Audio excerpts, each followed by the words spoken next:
Let your imagination soar with Audible. With stories across every genre, from expert advice to fantasy, you'll be inspired to imagine new worlds, possibilities, and ways of thinking. Listening can even lead to a positive change in your mood, habits, and overall well-being. As an Audible member, you'll get to choose one title a month to keep from their entire catalog, including bestsellers and new releases. Allow yourself to delve into the spooky this season by listening to classics like Stephen King's The Shining and Pet Sematary. There's more to imagine when you listen.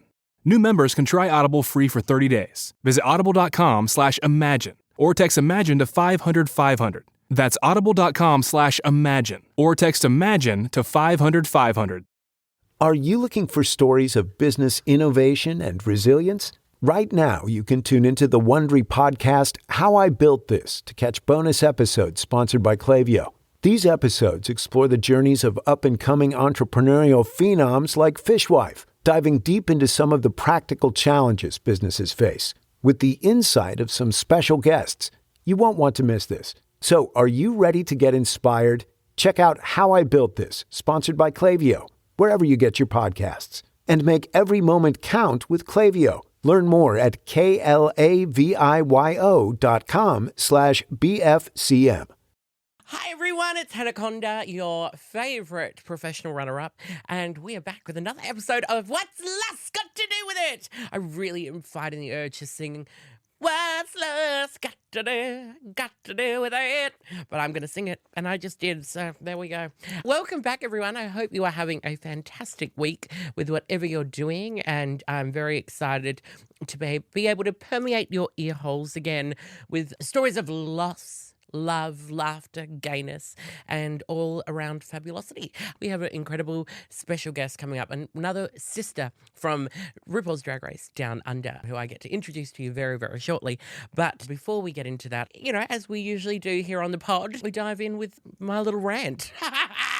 I really enjoy these little rants because it gives me a moment to dissect things that I'm seeing in the world and, trying to make sense of it all. This week, this week, it's been a long fucking time that some of the fandom of Drag Race can get very, very polarizing and nasty online. And I find it very difficult sometimes to see our community in that state because that's never what drag was meant to be. Drag was meant to push your mind into realms of thinking about things and thinking about the world in a different way and making fun of the norm, because its essence is about exploring things that are outside of the realm of what people consider mainstream. And now having this fan base, and I don't want to generalize the fans because there are some incredible fans that come out of it, and we wouldn't be here, wouldn't be able to do the pod without you. So, I don't want to isolate the fan base in any way, but I just want to encourage us all to start thinking that, the pressure that you apply to some of the artists that you see on drag reality TV shows in all of their forms, the pressure that you put on them, the criticisms, the online chatter, all of the things that go on in the online space, I think we need to cool it a little bit, kids. If you put that much pressure onto people that actually have legitimate power in this world, people in government, people in politics, the amount of change that we could make would be insane, because you are very powerful, you are very loud, you are very rambunctious, and that is amazing, and they're great qualities to have. But I think we need to start directing these comments and these critiques to the people that actually matter and that can actually make change. Because once you get out of the little bubble of the queer little world that we live in, there are so many people and so many places that are suffering and going through some really horrible things, that if we actually put our mind together and put the effort into hounding people that can actually make significant change, if we put that effort into talking to them and to making the same amount of racket that you make towards us, we could make some incredible change, kids. And I'll tell you, just because we get these platforms does not mean that we can affect change in the ways that I think you think. We are still fighting an uphill battle, especially here in Australia, of being able to be seen and be valued as equal members of the media community and the entertainment community, let alone being able to fight the bigger problems in the world. Anyway, welcome to another episode. I'm so excited to have you here. We're going to take a bit of a break, and then we're going to be back with my incredible guest that I can't wait for you to meet. Woo!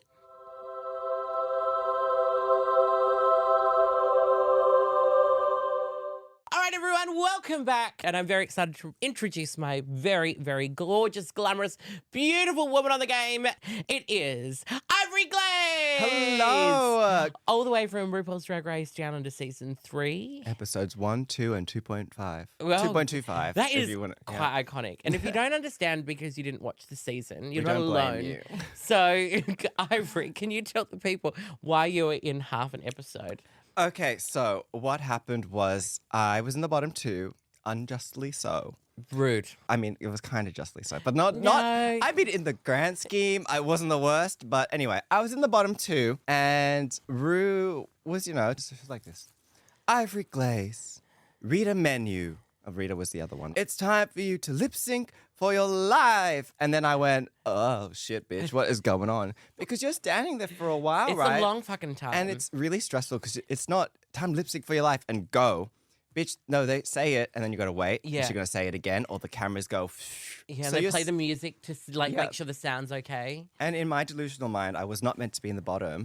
And so I was like, what the fuck? I shouldn't be here. And I hadn't eaten because I kept getting my food orders wrong. Yeah, so I wasn't eating. I wasn't sleeping because I was insomniac at the time.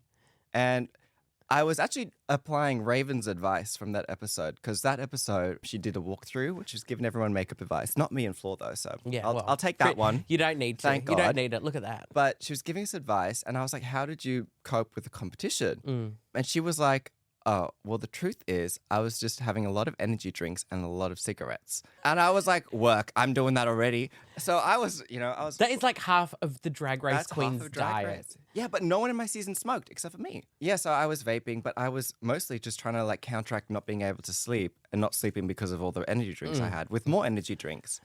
And so I was not eating, not sleeping, standing here like, oh my God, what the fuck is going on? And yeah, I just felt like the whole world swirl around me. Yeah. And I was like, what is happening? Am I going to fall? And if you roll back the clip, you can see me stumble forward a little bit. Yeah. Because the stage is just there. Yeah, it's like very little. It's not like a. And I genuinely went like, I'm about to die. I'm about to fall headfirst off this stage. I will say in my mind, I was like, that's great television. It is But- so good. No, but like falling headfirst off the stage, I mean, that's fierce. But then I was like, no, actually, that might be a head injury. And I kind of swirled backwards. And then you can see people catch me. But basically, yes, I pass out before the lip sync happens. I have a bit of a nap. People say it's fake. It was genuinely not fake. The sweat on my body will tell you otherwise. And She would have never let her wig get like that. No, 'Cause, like, it bitch. was when you got back up and you and it was down and, and yeah, out. and then you pushed it back. And I was like, come on, no. Because I only glue the sides. 'cause Yeah. Well, yeah, me too. I'm not fucking around. I'm not moving, so Yeah, I don't need to glue it that without well. moving, bitch. So that was the biggest stunt I've ever done in my life from a performance. It was so because I remember when you got back and you told me you're like, bitch, I fainted, and I was like, that is the most iconic thing. It's pretty camp. No one else has done that. Well, no, not genuinely. So some girls Yeah. have tried apparently, and that's why everyone's like, fainted. And I was like, well, you know what? If that was a legitimate, if I was acting, Yeah. they would have kept me for the acting episode, the next episode. They they would have sent her kept me home. on, but they sent me home. But yeah, so I passed out. We had to stop filming. Rue was like, for the safety of everyone, we'll resume this tomorrow morning at 8 a.m. And so, yeah. So you had to go home. I go home. Rest, re-get into drag. At 8 a.m., we lip synced to 8 a.m. Did you get ready at the studio or at the hotel? At the studio. So, like, we were there yes, at, it's like, the a crack of dawn. Cracker Sparrows. Fucking hell. I didn't want to be there either. So, like, the Like, thing just is... let's get this done. Well, I was like, can I just go home? Because I already had a very traumatic first episode. Yeah. And this happened. And I was like, either they keep me and I'm going to kill myself next episode to up the ante, or like, I'm going to go, like, I would just want to go home. Yeah. Like, Yeah. And so I was saying that. And they were like, no. So they let me break one of the rules that we're not supposed to do. What one? They let me have another contestant in my hotel room that night. Yeah, not Who'd for you like have? coitus. not for coitus. Not for cunnilingus. No. So Gabriella, who was my Oh, closer- Gabby, yeah. because my best friend Yeah. of the season was Amal, Yeah. and I had to fucking send her Yeah, the first yeah. episode. They already were out to get me. So yeah, I had Gabriella come over and we had dinner, and I was like, I don't want to go tomorrow morning. And she was like, no, you have to stay. Like, Yeah. imagine what the fans will say if you don't show up the next morning. Yeah, they were like, fake. Yeah, or like some bullshit. And I was like, you know what?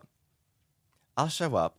I'm going to pray to God I lose this lip sync. Not that I was ever had any chance of winning. And I'll just go home. But yeah, we had to get up so early. Oh, I was proud. Yeah. I was very proud. And I do It's about not maintain giving that up. we need Sleeping Beauty merch from Ivory Glaze. Yeah, I had it and I just never made it. Well, can you just get me one? Yeah, I 'Cause can I'll make buy you it one. from you. We'll do a Redbubble thingy. I Yeah, don't know. Yeah, we'll I figure really it out. want it. And for those of you that don't know as well, Ivory is an incredible wig stylist and has done many of my wigs. Not this one, I'm sorry. No. And I mean, I did this one, but don't zoom in. Look at the material. Yeah, Look at from a that cloth. distance, but up close. You look fucking stunning.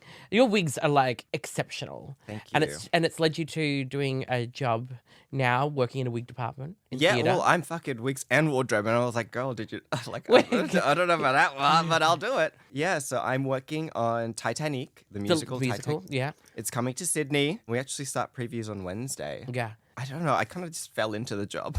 Well, that's how it always I kind of fell into the job, and yeah, I'm working on their hair and wardrobe, just maintenance stuff. I'm not doing like all the wigs every week. begins. Like, still, it's a lot of fun. It's good to be working with people in the industry. Yeah. My boss is an ex-queen from Sydney, and so yeah, Okay. they're teaching me how to sew, and I'm learning like from proper people in the hair industry for like 25 years Yeah. on how to do things, and so it's really Yeah. good experience. Do you feel nice? Because I know when people start doing wigs and stuff in drag, like there's some people that stick and it lasts and then others that don't. But like to have this validation from people that have been in the industry for like that many years, does that make you go, fuck, I'm doing a good thing? Yeah, no, 100%. I think it's crazy because even from the costume department, I was getting a lot of compliments on just how competent I am as a person. Yeah. I was like, oh, thank you. Yeah. Like, I don't know, it's crazy. And like, I got the job because of Vanity to Yeah. start with. So it was already Queen crazy. Vanity. Thank you, Queen Vanity. Vanity, wearing one of her hair now. But like, to get her to come to me and recommend me for that, Yeah. like, it feels really special to have someone of that caliber take a shining to me. Yeah. But like, have faith in me and like kind of see me in almost her footsteps. She like basically kind Was of this how she cut her teeth? Like she was doing, She cut her teeth? yeah, it's a turn of phrase. Oh, okay. Well, Yeah. 'cause I saw I'm Art teaching- Simone cut I'm her teaching teeth. you now. Have you not seen that? No, what? She has like a snaggle tooth and she shaved it down, bitch. Not the snaggle She tooth. cut her teeth like she did. Yeah, so I thought, Not the snaggle tooth. Yeah. But that's how she got her start. She started doing hairdressing as an apprentice and whatever, and then got into drag wigs, and then it went into theatre and Yeah. stuff like that. But it's I'm so glad and so proud because often with the drag race experience, especially for us down under girls, you really have to carve your own path. absolutely. And I think they sell you this dream of drag race being the pinnacle of success and it opens up every door. No. Where in reality it doesn't. They pay you dust here in Down They- Under. they Honestly, I've been thinking fucking about it. They've been paying do. us dust. Yeah. And you have to make your own opportunities. And when you told me that you got this job opportunity, I was like, fucking take it. Fucking take it. Yeah. Do you remember? I was messaging Oh, you. yeah. Oh, no. We were at the club together. Yeah, and when I we was were like, out. Take the job. I was like, I don't know what to do because, I mean, I got offered it, but in a way of it's good for a drag queen to do. It's not that much work, blah, Yeah. blah, blah. And it's okay, I'll go and have that extra meeting with them to see Yeah. what it's about. I got the details. 6 days a week, full-time hours plus overpay. So it's a lot of fucking hours. She's got money. I've got money, but it's a lot of hours. And I was like, oh, this is a lot. And I thought, well, if I do all this, then I'm going to have to stop doing Drag. drag. Yeah, which is scary, but I'm still doing it right now. Yeah. So Just adds notches to your belt. that one meeting we had, I thought it was to get more details about it, but it was actually the interview. And so when I went out that night, I had got an email saying you've got the job, and I was like, I hadn't even decided if I want to do this job yet. But it's better to be that than unemployed. So Exactly. And there are many of us that are. So, and maybe when you become successful, you can be on the podcast too, like Ivory. yeah, So work get a hard, job. and you can be here with Hannah. And I'm only joking. I'm taking the absolute piss. I know it's she'll really have hard out anyone there. on this I podcast. will. That's what she's Anyone joking that about. wants it. Anybody come over? I rented the studio. Somebody. Yeah, please, for the love of God. So, what's that got to do with it? I like to explore, being a professional runner-up, losing multiple times, lost lots of things in my life, lost my keys, lost my dignity. I say I lost my dignity, never had it to begin with. But I like to, for our listeners to know that, fundamentally we're just people like them and we go through moments. And Ivory Glaze, because I'm a professional healer, I would like to know what is something that you've lost in your life that has had a profound effect on you that you would like to talk about today. Oh, okay. I know I'm going right in. She's deep going right now. in there. I've lost a lot. I'm really good at losing. When you said I've got a podcast about losing, I went, oh, of course you called me first. Of course. I can do this. Okay, let's start with last year. Yeah. The Drag Race filming, airing year. Yeah. That was a whirlwind and a half. Yeah, it was. Well, obviously I lost Drag Race. But you really won because we all remember it. And that clip still comes up on my For You page. I know, and I don't get a cent of it.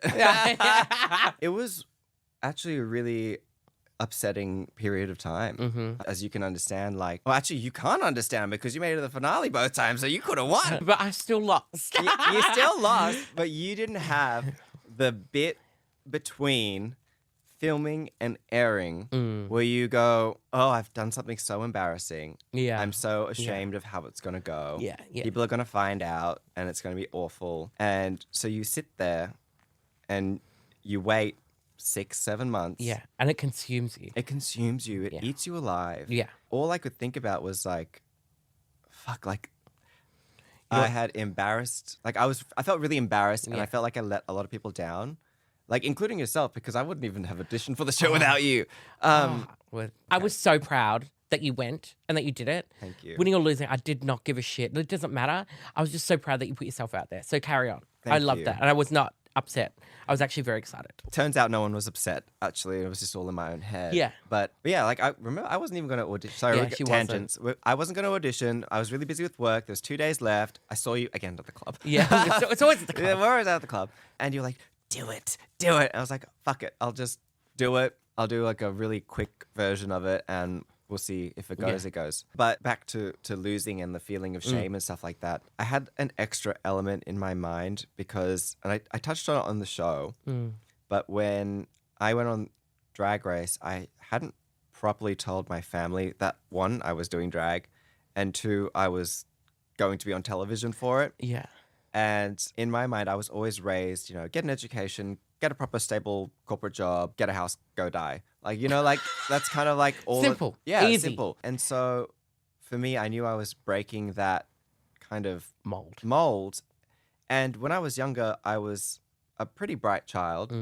And so I was always put up a bit in my family on a bit of a pedestal because I was doing this. And the tiger mum kind of moment of now you go to this school and do this and look at what my child's done. Because it's a cultural thing as It's well. a cultural thing, absolutely, with the Asian side. They're all competing with each other. Yeah. My mum, she's Australian-born, Chinese, but got raised in Fiji and then moved back to Australia when she was 18 for her last year of high school.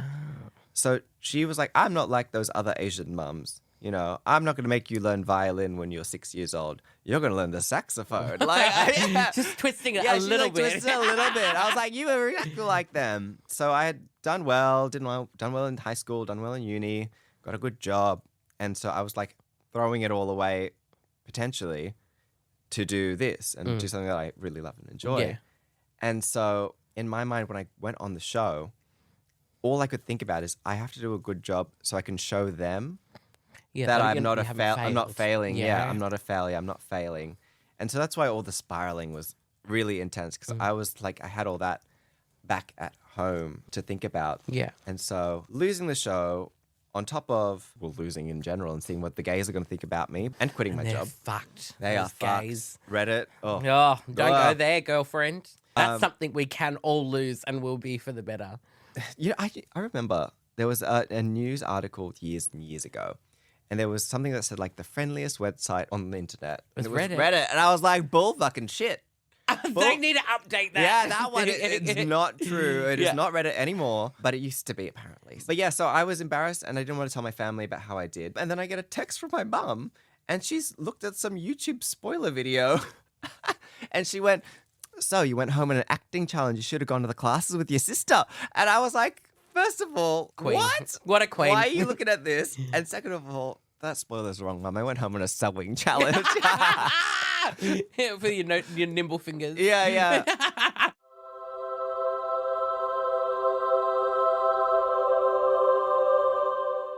So that happened. That happened. Yeah. And then it aired, and that was a lot. Because also in between, you get little homosexuals coming up to you being like, I know. hi, second out. And I went, Oh, I know. Fucking. I was like, what power do you think you're getting from this right now? Yeah. All it makes me want to do is dislike you and punch you instead of chatting to you and be like, oh, wow, you know about me going home. So, yeah. And then we know what you did. Yeah. We know you did. We've seen it. We've been on Reddit. We know where you come. We've heard the whispers in the willows. Everybody's heard the whispers. Yeah, we know where you've been. We know.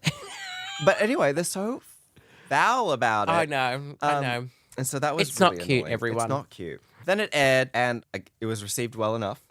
I got my screen time, so I was not mad about that. Every episode that came out, I would check Reddit and stuff to be like, do they hate me yet? Do they hate me yet? And they never did. Well, they never did. And you were on many lists for people wanting you to come back. Yeah, well, I And waited. rightly so. I waited in the trash can like Art Simone did for Yeah, 2 and weeks, they- and they and never, they never knocked. They never took me out of it. They left me there. It was surprisingly not as bad as I thought. I did do one crucial thing. I think that was really important. Was when the season aired, I turned off comments from people that don't follow me or I Yeah. don't follow them. I did the same. And so it's- much and smarter. that protected my peace so well. Yeah. Like I felt so much better by doing that. Yeah. Anyone that is there to support you and help you and been there for that journey, they don't give a fuck where you No, go. they're just so want- excited. they're happy to be a part of it. Yeah. And to be able to cheer for you and see you Yeah. do that. So yeah, it's all up in your head, but it's It's the voice tough. is strong when you're locked away in a hotel room with no one else to talk to. Sure is. Did you learn like that ability to sort of persevere? Was that like something that was instilled from family? Well, it might have been instilled from them, but not inherited from them. So I was always raised. My mum is Chinese. My dad is Dutch, but he's first gen. Like he's not from Australia. Yeah. He's still actually not a citizen. It's just PR. Yeah. And I was like the first boy on the Asian side. Yeah. First grandchild on my dad's side. Yeah. And like I always had to work basically. Like Yeah. no matter what I did as a kid, it would never be like enough for them. Yeah. So they're like, get a job. So I got a job. Okay, but you haven't got your license. Okay, I'll get my license. Okay, but like you haven't got this, you don't have these scores. So it was never a point of feeling satisfied from them. There's always more to do. Yeah, there's always more to do and there's always more to grow. I mean, it would have Which been. is great things to have. Yeah. Qualities. One day we'll be like, thank God. Well, now I'm like, I always want to improve. That's always like the one thing I've always wanted to do in my life is always get better and better. Hair, makeup, wardrobe, drag, Yeah. life, whatever. Like I always want to improve and grow. And so I guess I got that from that experience, but it would have been lovely to have a good job once in a while growing up. Oh, 100%. Yeah. Because I think we're as being products of our parents, like they're only guiding us through the lessons that they've had. And then they put onto us these things that they wanted for themselves, but they want us to have and be better at than what they were. And Yeah. like one of the things for my parents as well was like, yeah, like they were always championing me and whatever. But yeah, it's nice to go, you're doing good. Yeah. Are you the oldest? Yeah. Yeah. You're I'm the the oldest? oldest. Yeah. Yeah. So they don't know what Ooh. the fuck they're doing with No. the first child. No. They're honestly, they're We're- probably we're the our trial. age now. If we had a kid pop out of us right now, I'd be like, what the fuck? Yeah, what do I do with it? Yeah, Jesus Christ. Yeah, it's not until you get to your second or your third, then You're they're like, yeah, okay, I know what to do now. I was a guinea pig child. Yeah. So I always I wasn't allowed to use the internet until I was like 15. That's And camp. then that's because they gave us the fucking laptops in year 9. Yeah. And so I had to use the internet then. Yeah. And then my brother's 7 years younger than me. He's like 10 years old, just on fucking whatever, got every device possible. Yeah, that's so interesting. I remember distinctly like a core memory as a child. I think I was like 8 or 9. I was like really like upset with my parents. And they're like, what's wrong? I'm like, how come I have to go to sleep at the same time as him? And he's like 1 year old. Like, what the hell? So it was shit the like that. disparity of how we are treated as siblings. Yeah. This is not human rights. No. Do you feel like, though, after all of this experience, have you lost that mindset of sort of not championing yourself? And have you found a little bit of light in your life towards that ability to go, yeah, fuck, I've done a good job? Absolutely. I think after that like really low point, Yeah. I had to start going like, what have I done? I think it's a therapy trick. I haven't gone to therapy, but I studied it a little bit. Oh, you've studied therapy, but you haven't done therapy. No, I haven't done it. Wild. Psychiatry, yes, but therapy, no. But the mindfulness thing where you go and you say like, what are you appreciative of Yeah. each day? So when I'm feeling really low, I will just kind of like, especially when it comes to like drag and like feeling, because a lot of the time when you get off the show, you feel like you've not done enough. Yeah. You're not doing anything. Like you feel like I did that and then what? And so you have to kind of sit back when you're feeling a really bit depressed and down about it and go, what have I done? And then you like list off Yeah. the things you've done. And then it makes you like understand, oh, you know what? I am on the on the right track. Yeah. And that's all you can ask to be, really. I love celebrating. You do. I You do do. love championing people, Oh, I celebrating. love it. It's my favourite. You would say things to me that gave me the encouragement to pursue Drag Race, blah, blah, blah, chase these jobs. And like, I try to be supportive to other people too, because you don't know what you're saying might actually, like Affect how that can someone. affect someone and Yeah. help them. Yeah. So yeah, I think absolutely this tall puppy shit that we've got down at so bull crap. Like, we don't have, all have to get along. No, absolutely. I hate some cunts, but I'm not going to say who and Yeah, make and we it don't known. need to. But I would never wish ill will on them. No, I'll just get out of their way. Live your life. absolutely. Do you, boo? You do, like, that's it. Like, I stay in my own lane most of the time, really. I'm like, Yeah. I go out. I'm not really in the circles in Sydney. Like, Yeah. I'm friends with everyone, but I'm not like, You and me are floaters. yeah. We float between all the groups and we can get along with all groups. Yes, but I do it because I mind my own damn business. And I'm sure you do that too. Yeah, I can't be fucked. I I got there's- enough drama at There's home so in much my drama. life. And then gay circles? Oh, no. Yeah, no. I've got Messy. my really good group that we started drag Your together. sweatshop? Yeah, my sweatshop. I say this because I've been over to her house and she's got everyone around the table rhinestoned in an outfit. And then I made her do it too. Yes, and I did do it. Well, I'm part of the sweatshop. I got to please. cash in that, Yeah, Asian yeah, heritage yeah. and just start up a sweatshop. Yeah, like besides them, that my really good friends, which I don't think any of them actually do frequent drag anymore. Yeah, I don't no. say I don't think. I know that none of them do frequent drag anymore. Yeah. Besides that, like, I don't speak to people every day. Like, and that's also, I think, an ADHD thing. Yeah. You know, like object permanence. I have like people permanence. Yeah, that's it's interesting. really crazy. But like, there are times where I like haven't spoken to my family in a while. I'm like, oh my god, I have a sister. Yeah. And like it's crazy. But because I've got a group chat with my friends and someone's messaging every day, sending a meme, Do you have it on mute? I have everything on mute. My phone's always on not to disturb. They will message every day, and that's when I will respond to them. But if someone doesn't talk to me, or if I'm not in the middle, like I'll have a conversation with you. That's the end of the conversation. Like we go part ways. Yeah. In real life, and I'm gonna chat and say good morning to you the next day. Oh, yeah, no, I don't need that. No, and so, but if we don't have a conversation in a while, I will forget that you exist. Do you find that when you're overseas, particularly when I'm like out of Sydney, that's when I'm the worst at replying to anything? I can't. No emails. I'm not doing emails. No. I'm not messaging you back. Well, I actually, will- you're better than me. I barely call my boyfriend Oh, when I'm overseas. that's the one, like, barely Jack I will message him. call. Because I was like, I know that he needs to, like, have that check-in. Oh, I'm sure my partner does too. Not in like a bad way, but like No, but, like, he'll just, like send yeah. me a message. I'll reply back. But we're both dating, like, Brits, though. Like, We you know, your partner's from Scotland, mine's Yes. from Newcastle. So they're pretty much, like, Why you say Newcastle like Neighbours. it's another country? well... He's from Newcastle. No, but they're everybody. like borders. Are Like, they? Yeah, like, so Scotland's there and then Newcastle's there. They're, like, close. Oh. I find people like Jack very, like he's not a talker. Oh. Is okay. Andrew a talker? No, he's a talker. Is he? He like, okay, I know this is going on a podcast, so I'm just going to express it to the world. He has one thing that irks me. It's not the worst thing in the world, but he can't sit through silence. He has to talk. You know, when you're with really close friends and you're going for can- dinner, you can yeah. just be silent for a little while while you're Yeah. all eating or whatever. Yeah. He has to say something because he gets uncomfortable. And I'm like, Oh, just shut up. that's so cute. Shut up. I feel like I'm a little bit like that. Yeah. I you like don't to like you feel don't the like silence. being silent? Oh, I don't mind it, but I do generally like fill the void. Okay. Yeah. Not in an uncomfortable, not out of uncomfortability, just because I like to entertain people. Yeah, okay. But Jack is very like he does share his feelings and stuff, but he's very like Oh, the sharing feelings is different than like A real him coach, yapping yeah. to fill. Oh, My so partner's he's- the same. He won't yeah. share the feelings unless British. it's real bad or he's really drunk. So Well, this yeah, is the that's same- the only time I'll get that out of him. Yeah, you got to like pull it out. What else has happened in your life? You know, we talked about losing Drag Race. Yes, we talked about losing Drag Race. Did you lose any toys? Oh, Anything you like? Not quite a toy. I don't know why I said that so excitedly, but so in the midst with all the drag stuff Yeah. happening as well, in June last year, which is Just before the just year before the announcement. announcement, Yeah. my mum suddenly passed away. Yeah, she had a brain aneurysm and she didn't make it through. Yeah. And so that was a bit of a shock to the system to deal with. Mm. So my mum had known I was on Drag Race and I had told her and she had come to terms with it and was actually kind of excited for it. Yeah. Yeah, just before it all happened, she passed away suddenly. It was a bit crazy because like at the time I was still in my peak insomnia period. Mm-hmm. And so that night she had messaged me at like midnight. She's like, make sure you go to bed. So I was like, okay, Mum. And I went to bed. And then like an hour later, she was dead.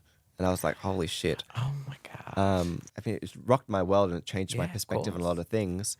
But also it was happening at the exact same time as Drag Race. Like the day of her funeral was the day of the cast announcement. And then once that happened, it was like, go, go, go. You know what I mean? Like Yeah. Drag Race has started. You've got to be here, do this, be this on this week, go to this city, be there, do that press event. And so I didn't have a lot of time to process what has happened. It actually, like, this sounds crazy, but didn't hit me properly until like holiday season, like December. And all I can do is like tell myself, you know, life is short. If you want to take a risk, do it now while you're young. Like, just try, because you don't know when you're going to go. Exactly. Well, You don't know. how sudden Yeah. things can change. You know, I have noticed since those things have happened with Drag Race and your mum passing and everything, the way that the zest of life that you have. Yeah, I Like- try my best to really just enjoy what I'm doing. Yeah. And it's actually quite inspiring And, thank you. to us on the outer to see you. But you utilized drag and your humor and your ability to push through and persevere to create something actually therapeutic. Because you can, like, I don't know if you can, but I'm assuming you can because you did this. Humor while healing from trauma Absolutely. is important. You know how hard it is, though, for me to hold back dead mum jokes all the time? It's so hard for me. Actually, there was a video where someone was like, is anyone else struggling to raise their mum? And I like stitched it. I didn't post it. I stitched I it. saw And I this had in the the urn in my hand. I was like, it's not that hard, babes. Like, I'm doing fine. It's just been a dream to have Ivory Glaze here today. You're an absolute sensation and a superstar. And before we wrap up, I think, you know, a big part of loss and dealing with it in all of its forms is the acceptance. And sometimes maybe you're not at that place to accept it, or you're on the path to. If you have any advice to people. So this is your moment to Okay. talk down the camera to the people. This is my advice to you if you're experiencing loss. Be delusional. That sounds silly. Don't laugh. That's true. I'm being serious. Because I have adopted that mentality of being a delusional girl where everything that happens that's bad in your life has happened for a reason for you to be better later. Okay, this is the world trying to push me into this next chapter of actually not just living a mundane life and just being there every day, but actually going and chasing life because you've learned that this is your like kind of wake up call. Like, you know, life is short. Well, that was beautiful. And I want to say huge thank you to you. Thank you for I love having you. Thank you for me. sharing. You've I've been got a to tell beacon. you something. Yes. I am your mother. No, you're not. Mm-mm. What? She's dead. I couldn't do this little podcast without having you. So make sure Thank you. you go and check this bitch out. Ivory Glaze on the socials. Yes. Go check her out. And if you're around, do you do wigs internationally? Will you send them internationally? I do. I send them everywhere. Hit her up for good wigs. They're very Yes. fucking amazing. So thank you again, Ivory Glaze. Thank you for having me, You're a Hannah. dream. And we'll be back after the break. Bye.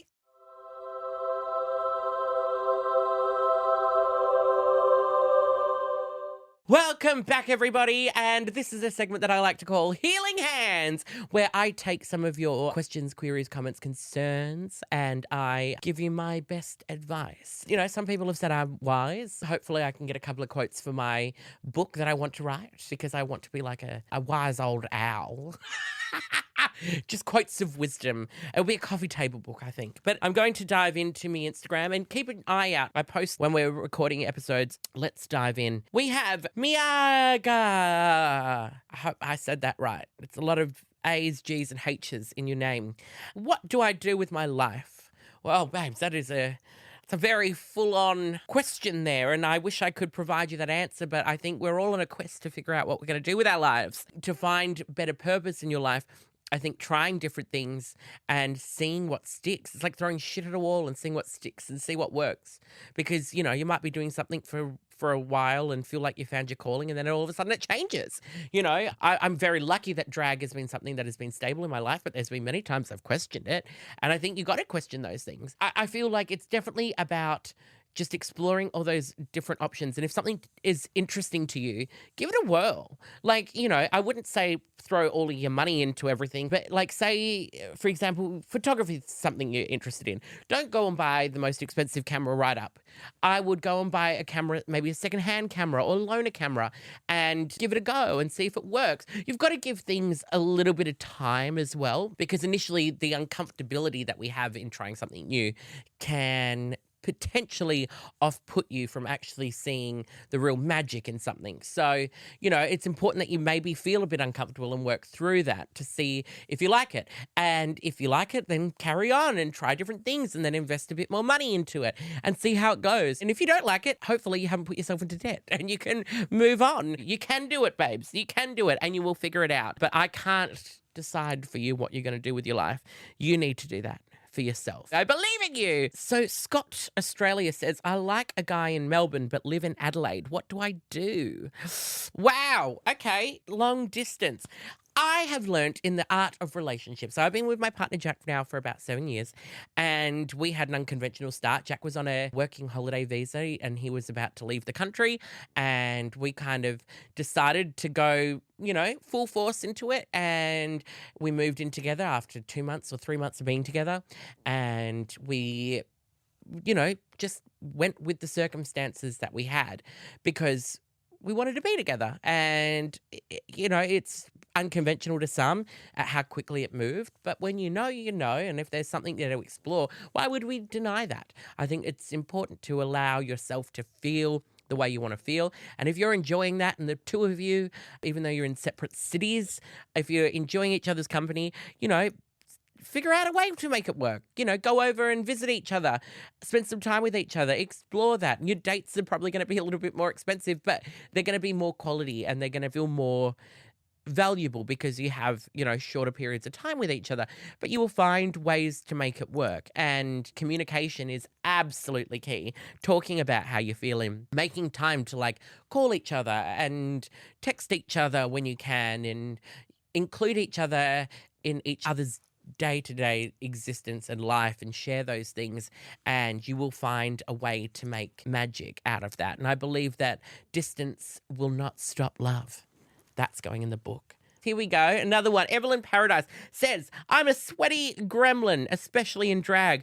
What do I do to stop obsessing over my face melting? Okay, Evelyn, this is for anyone that wears makeup in any of its forms. I would say invest in a lovely setting spray.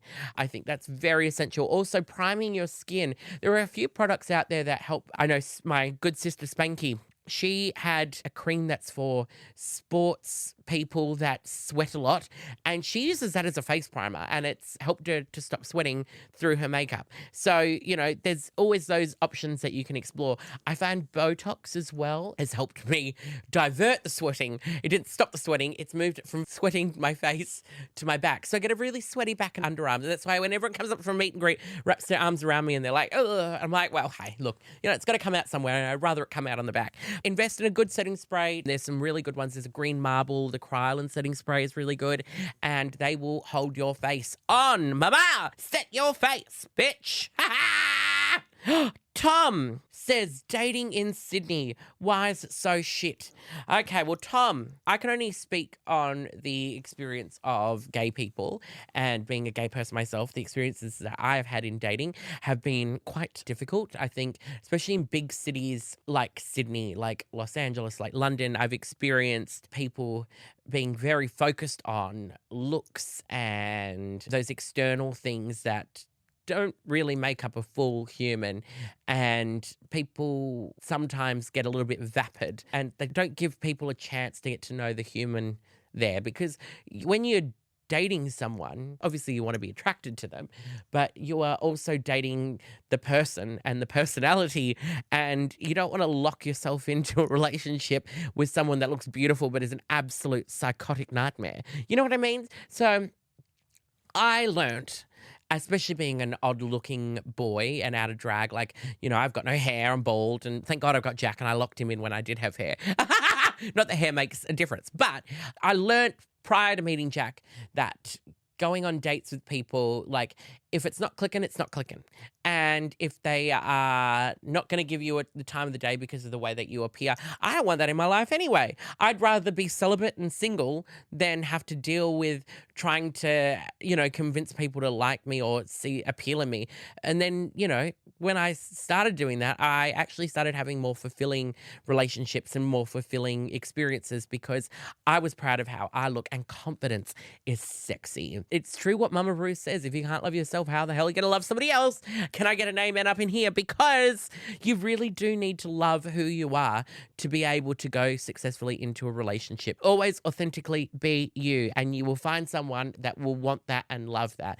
And just remember, there is so many more people out there that are in different places, and your person might not even have arrived in Australia. They might come in on a working holiday visa, like what happened with me and Jack. You never know. So don't limit yourself.